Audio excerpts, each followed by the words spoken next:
magaalada Buuhoodle ayaa maanta waxaa laga dhagax dhigay waddo laamiga oo dhererkeedu yahay 40 kiiloomitir. Wadadan laamiga ayaa fayskeeda koobaad wuxuu isku xidhayaa magaalada Hurufadhi iyo magaalada Buuhoodle. waxaana munaasabadii lagu dhagax dhigayay wadadan laamiga ka soo qayb galay culimo awdiin wax garad bulshada qaybaheeda kala duwan iyo gudida gacanta ku haysa dhismaha wadada laamiga ah ee magaalada Buuhoodle. ugu horeyntiina waxaa halka ka hadlay Sheekh Mukhtaar oo kamid ah culimo awdiinka waaweyn ee magaalada Buuhoodle.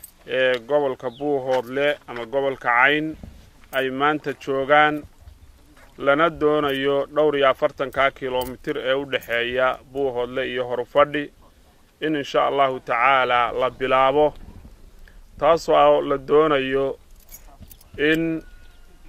cid kasta ay ka qayb qaadato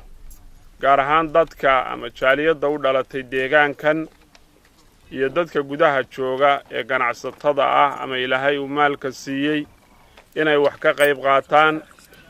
inta kale ee aan maal kaga qayb qaadanaynin maskaxdooda iyo muruqooda iyo taladooda iyo isbarbaartaagooda inay insha Allah taala kaga qayb qaataan. waxaan doonaynaa in la dhexdhigo saakaanay bilaabantay waxaana leh oo dhigaya dadkeeda ama culimo ha noqdo ama qurba joog ha noqdo ama odayaal ha noqdeen waxaa loo diyaar yahay in dadka qof aan wax qabsan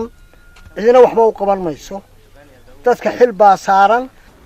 waxaanu u diyaarnahay wadada in la sameeyo waliba sida u degdega badan dadkeedu wax qabsado. hadda labaadna waxaan u celinayaa intii nagala qayb qaadatay wadadan oo ay u horeeyaan Buuhoodle Support Group oo runtii xilqaan badan iyo abaabul badan deegaanka ka galay. inta kalena waxaan leeyahay dadka u dhashay gobolada Sool Sanaag iyo Cayn gaar ahaan gobolka Cayn waa inay isku tashadaan waa inay hawshan si dhago nugul ay uga qayb qaataan. ugu dambeyntiina waxaa munaasabada ka hadlay injineerka gacanta ku haya wadada laamiga ah Xuseen Maxamuud Turtur asagoona ugu baaqay dhamaanba bulshadu in ay ka qayb qaataan dhismaha laamiga ee magaalada Buuhoodle. waxaan ugu baaqaynaa wadadan marka ugu horeysa jaaliyada u dhalatay gobolka in ay meel ay joogaanba ka qayb qaataan waa halbowlahoodii waa wadnahoodii ummaddu markay meel ku nooshahay dabcan waxay ku xisaabtantaa deked airport iyo wado muhiimadda ugu muhiimsan arrinta ugu muhiimsan waa wadada waxaan ugu baaqaynaa jaaliyada u dhalatay deegaamada Sool iyo Sanaag iyo Cayn in ay si wada jir ah uga qayb qaataan wadada isku xidha hawd iyo nugaal laamiga iyo hawd ama deegaanka gamo iyo hawd iyo nugaal maamulada laakiin aan eegin baahiyaha dalka Soomaaliya ka jira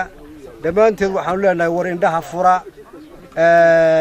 dadka Soomaaliyeed macaawimada caalamka uu bixinayo dawladda dhexe ay bixinayso iyo wax kasta oo Soomaaliya lagu taageerayo waxa loo baahan yahay inay soo wada gaaraan ummadda Soomaaliyeed qof kastaba say ku soo gaaraanba gobolkan wuxuu tirsanayaa runtii go'doon fara badan baahi fara badan ka warhayn la'aan fara badan waxa aad uga baahanahay dawladda Soomaaliya oo center u ah oo indha u ah oo hormuud u ah oo siyaasad u ah deegaankan iyo dadka ay aad ugu xisaabtamayaanna ah ama meesha kaliya ku xisaabtamayaan ah inay indha gaar u furaan. Maxamed Cali Bile, telefishinka qaranka Soomaaliya, magaalada Buuhoodle.